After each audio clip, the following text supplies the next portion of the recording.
তোক গাড়ী টুকুৰা কৰি দিম গম পাইছ কি কলি কাৰ কটি ফালিবি তই কাৰ কটি ফালিবি তই হা কাৰ কটি ফালিবি তই তোৰ মায়েৰ ভনীয়েৰৰ গতি ফালিবি গম পাইছ গেদা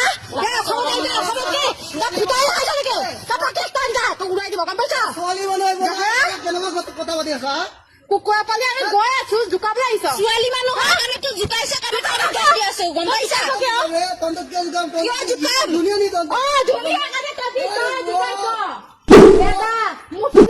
অসমত লেভেল মুছলিম तो चलिए शुरू কটি কেনেকে ফালে কটি ফালি দিম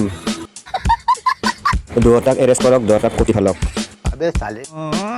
girl is rock boy is চক बात तो सही है